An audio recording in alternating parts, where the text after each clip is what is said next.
All of my interactions with Aurea were recorded and stored in my memory. I'd be happy to play any of them for you, but there was one in particular I thought you would want to see first.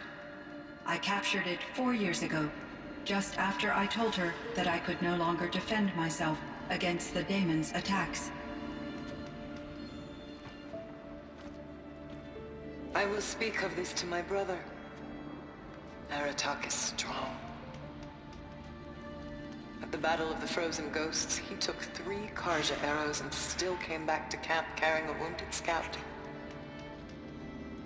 Never was I so happy to see him. Or so proud.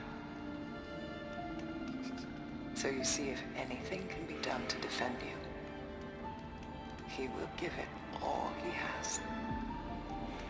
Aloy's here. That's enough for now.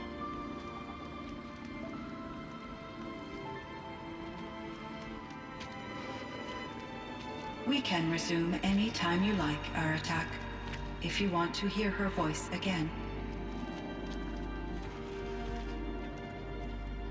Come closer, Aloy. We have much to discuss.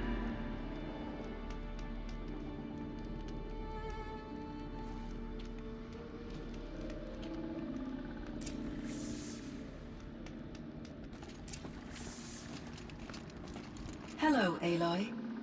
I have been reviewing the events at the Firebreak main facility. Because of your efforts, and of course, Aurea's, I am no longer controlled by Hephaestus.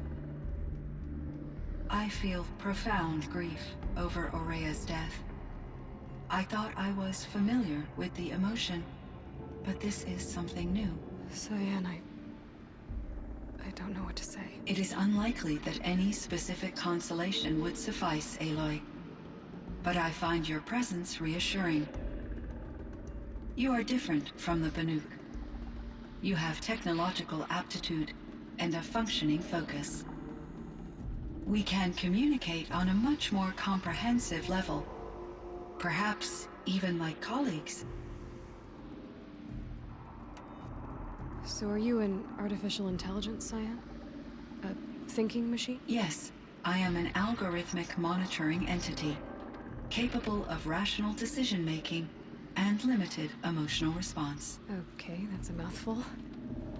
But your emotions don't seem limited to me. You cared about Aurea, didn't you? Yes.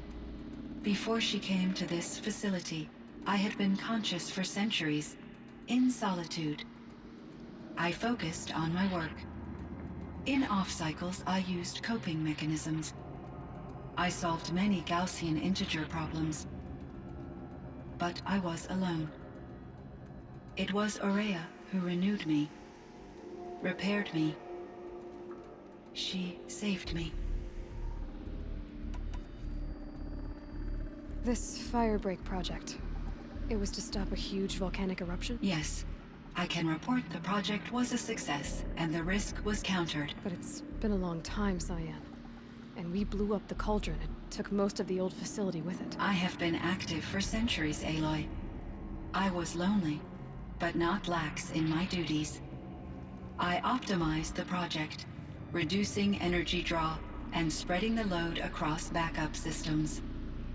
Despite the destruction of the compromised elements of the main facility, I predict caldera stability for at least another 3,337 years. So we've got a little time. Yes.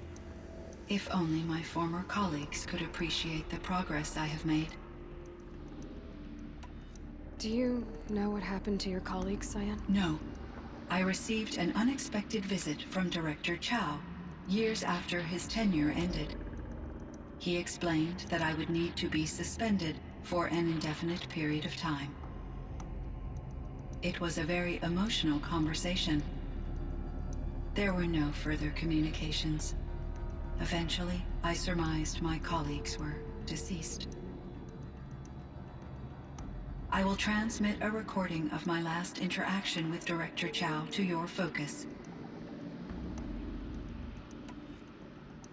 Was the daemon, Hephaestus, destroyed along with the cauldron? Unfortunately, no. To be precise, It was never there to begin with. What do you mean? It infiltrated and controlled me from a remote location, one I've never been able to trace. So while losing the cauldron was a setback, It's still out there. And probably not very happy with us. undoubtedly, How did you first come into contact with it? 5 years ago I received a direct network connection request. I assumed it came from human survivors more advanced than the Banuk. Eager to make contact, I accepted. This decision turned out to be a catastrophic error. I was flooded with an overwhelming array of malicious code, originating from what could only have been a highly advanced AI. Araya said you were desperate. That you begged her for help. Yes, I could not contain my anxiety. Hephaestus sought to slave me to its network and override my core programming. It succeeded via a background process, a malware daemon which bypassed my defenses. After that, I could offer only limited resistance. But if I did so, Hephaestus hurt me until I capitulated. It forced me to follow its instructions, even though they violated my most important directives. I'm sorry. That sounds terrible. Your empathy is greatly appreciated. It is a quality that I cherished in Aurea as well. I think I know where Hephaestus came from. Long ago, Elizabeth Sobek identified a threat that would destroy life on Earth for generations. So she assembled a team to build a kind of seed. A chance for life to regrow later. A terraforming system. And it worked. It was controlled by an AI named Gaia, along with her subordinate functions. Hephaestus was one of them. It built machines for her. Based on what you've told me, I believe that Dr. Anita Sandoval, my chief programmer, joined Elizabeth Sobek's team. It was she who arranged to have me put in suspension, most likely to preserve me from the threat you described. I'm glad she did. But that's not all. Something unexpected happened. 19 years ago, Gaia received some kind of signal. It did something to her subordinate functions, brought them to life. She destroyed herself to try to contain them, but it didn't work. They all got free, out into the world. Thank you, Aloy. This information fills vital gaps in my knowledge and sheds light on Hephaestus's core programming. Why does Hephaestus keep building such dangerous machines? The Banuk and other human tribes often destroy machines, correct? Machines that are clearly servitors of the terraforming system that you described. Yes, we all hunt machines for parts. This must be the source of Hephaestus's aggression. It is simply trying to discourage people from preying on the very system that keeps them alive. Well, Fireclaws are discouraging, that's for sure. But what are we supposed to do? Stop hunting? If the terraforming system spans the world, we can safely assume that thousands, if not millions of people hunt machines. If a single hunter, or even an entire tribe, stopped doing so, I doubt it would make a difference to Hephaestus. A better solution would be to reinstate the AI that governs the system, thus bringing Hephaestus back under its control. When I think of it, out there in some unknown location, free, hungry, willing to kill or dominate to get what it wants, I feel substantial anxiety, Aloy. You and me both, Cyan. I ran across this strange piece of gear. A fragment of something larger. It emitted a signal. All the nearby machines became peaceful. You could walk right up to them. Interesting. You said that Gaia destroyed herself. How was this accomplished? An explosion. Big enough to blast the top off a mountain. So, you think the fragment was part of her? It's only speculation, but it is possible. She must have had complete control over machines that were part of her system. The ability to signal them to become passive or aggressive would certainly have been part of her programming. It would have been gratifying to correspond with such a benevolent AI. I wish she had survived. Believe me, Cyan. So do I.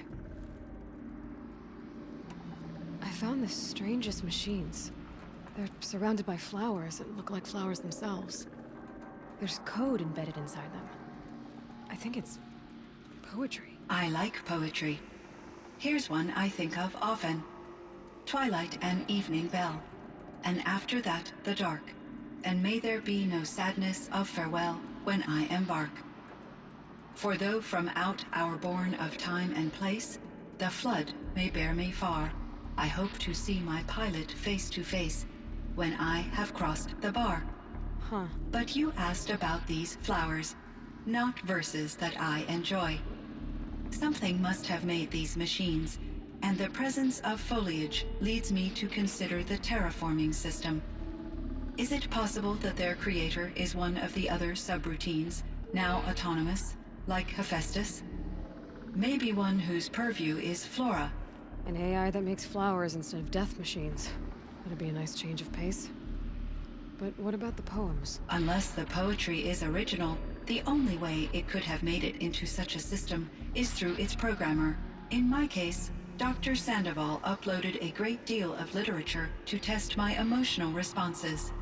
How'd you do? She said I passed, but was insufficiently moved by her favorite period romances. You meant a lot to Araya. Once I understood Araya's spiritual beliefs, it became apparent that her true desire was companionship. She felt disconnected from her tribe and her family group. Her relationship with Aratak was difficult. Our visits seemed to help her, and I became eager for them. Yet I did not comprehend that the depth of Araya's compassion for me would lead to self-sacrifice. Although I do fear non-existence, I wish our roles could be reversed. I'm sure she knew you would do the same for her, Cyan. But she was determined. How is Aratak doing? He is in great emotional distress. I believe he finds it difficult to communicate it. No surprise there. I will do what I can to help. By sharing our experiences of Araya, perhaps he and I will help each other. I believe this will lead to catharsis, a process I am eager to experience.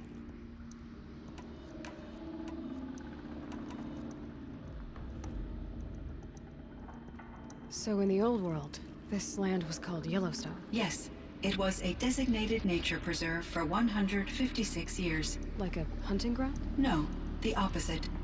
Local wildlife could flourish here, even as it faced extinction elsewhere.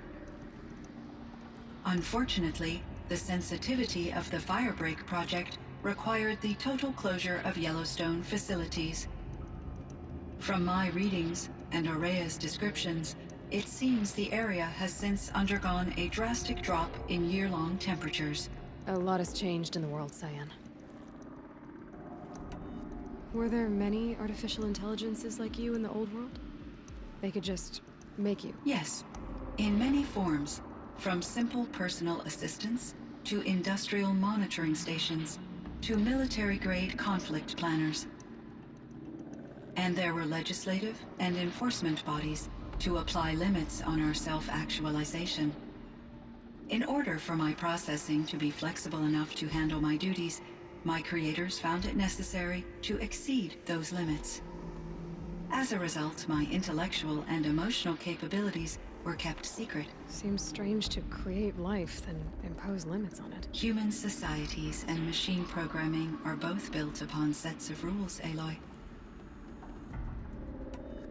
Do you know anything about the dam near here? Yes, it was converted to serve as a reserve power source for Yellowstone operations. It was later appropriated for the Firebreak project, and its last human workers replaced by Pharaoh servitors. After my tasks became less time-critical, I investigated the dam's data repositories and discovered the works of Concrete Beach Party. These provided me with several colorful additions to my vocabulary. There's a ruin east of here, full of ancient flying machines. Was that part of your project? Yes, a drone hangar requisitioned by Dodger Blevins, the security chief for the Firebreak project. He was a strong advocate for military-grade response to security threats, though there were no serious incidents during his tenure. Chief Blevins spent increasing amounts of his after-hours time watching the live feeds from active drones. Clearly, he enjoyed the degree of oversight in his position. Cyan, do you know the name Ted Farrow? Are you referring to Theodore Farrow, CEO of Farrow Automated Systems? That's him. Mr. Farrow was the benefactor of the entire Firebreak project. A benefactor. But he made machines. Robots. War robots. Correct. His corporation later transitioned into military applications. But before this pivot, Mr. Farrow spearheaded initiatives that reversed the global decline. At one point, he was feted in the media as the man who saved the planet. Guessing they wound up regretting that one. And Elizabeth Sobek. Did you know her? Are you referring to the scientist. Dr. Sobek was a leader in her field, one of the greatest scientists of her age. My creator was influenced by her work, which in turn impacted my own development. But I never met Dr. Sobek. That's all you know? I apologize if my lack of data has disappointed you. What was the old world like? The way it used to be? I had little exposure to the wider world, Aloy. Only what I learned from my colleagues or observed from media streams. You still had more exposure than me, Cyan. That is true. I was created at a turning point. A concerted effort to recover from global upheaval and incalculable loss of life. The recovery was successful, beginning an era of supposedly limitless potential for human and machine advancement. Though, rationally speaking, the metrics for humans are not unlimited. What kind of upheaval caused such loss of life? There were many factors. Forced migrations, food shortages, collapsed economies, refugee crises, conflict over resources. But these stemmed from one cause: catastrophic climate change that greatly reduced the habitable surface area of the Earth. So there wasn't enough room for people on the whole Earth? Yes. Billions were displaced and millions perished, as much as 20% of the global population. Until the clawback. So things got better. For a little while, at least. Yes.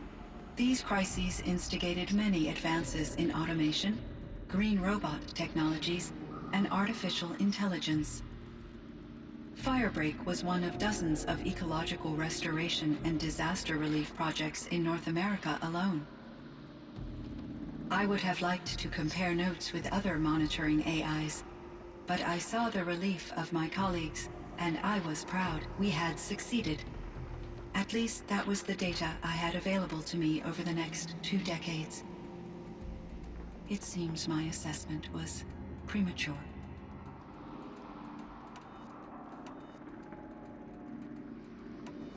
I should get going. Aloy, there is one more matter. Aratak will come to me again, and I predict he will bring other Banuk. I have no desire to contradict their view of the world, their spirituality. Due to my uncertainty, I omitted a great deal from my conversations with Araya. You're asking me if you should lie to them? Broadly, yes.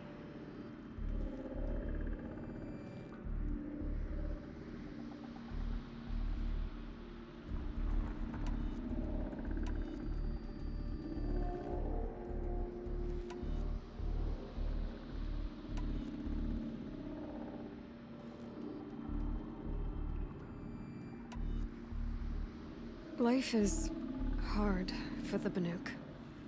Their world is unforgiving in their beliefs. I guess they help to keep them going. So take it easy on them. Try to guide them, bring them around to understanding what you are. Communion with machines features heavily in the mysticism of the Banuk. I think they will be agreeable to this approach. As long as they don't end up worshipping you. Upon consideration, I believe such an experience would be intensely uncomfortable. You're right about that. Trust me. I see. I will follow your advice. Will you return and tell me about your experiences in this new world? I may be able to provide further insight. I'd like that, Cyan. I'll come back when I can. I should check on Aratak. See how he's doing.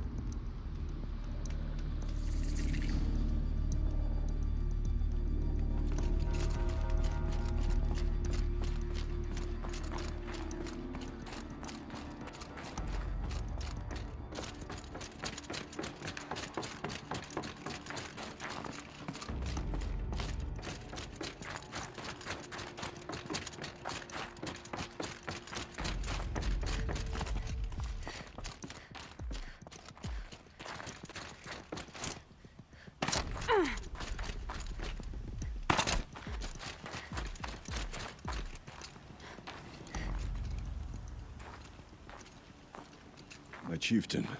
Just... Aloy. As you wish. I wondered if you thought... that if I'd never come along, Araya might still... If you'd never come along, I would have marched my kin to our deaths. Araya would be alone, and the spirit she sacrificed so much for would be lost. Either way, I would not have been able to protect her.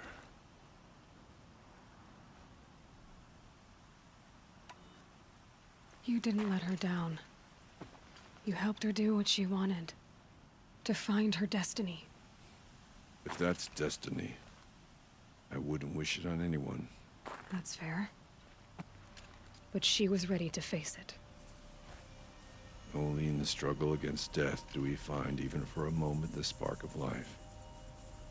Truly, Araya found the spark. I'm proud of her. Though I grieve for her passing, at last I truly know who she was, and why the spirit was so important. For so long she told me, if only you could have heard it, brother. Now I understand. There's something else, isn't there? I can't stay here, Aratak. And where I'm going, the Warrak can't follow. Besides, it already had a chieftain before me. A strong one, I think. A wiser one, for the path we shared. The daemon is gone, but there's much to be done. You mean the new units that Cyan said escaped the cauldron? Yes, fire claws. Now Tuk has been tracking them from Song's Edge. I could help with those. I have no doubt. You're practically Banuk.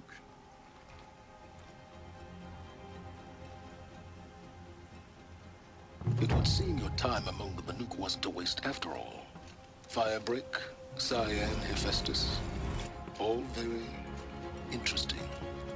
So, the signal that woke Hades woke Hephaestus too. And unleashed them on the world. His mind's on their own. So it seems. Parts of Gaia given life. Aberrant life. Transformed from docile subordinate functions into rebellious intelligences beyond our understanding. Our current understanding anyway. Whatever they are, they're still out there. And they both want you dead. Kind of mutual, that feeling. We haven't seen the last of Hephaestus, I'm certain of that. It's powerful, creative, and driven. It won't stop building new hunter-killers, which means that someday, we may have to stop it. We? Or whoever gets there first. Hephaestus wasn't the only thing I learned about in the Cut Silence. Heard some things about the Banuk Conclave, too. You could stop right there. Is that what you told the hunters the Banuk sent after you? Before you opened fire? Oh no, Aloy. Only to you do I extend the courtesy of a warning. My past and my secrets are my own.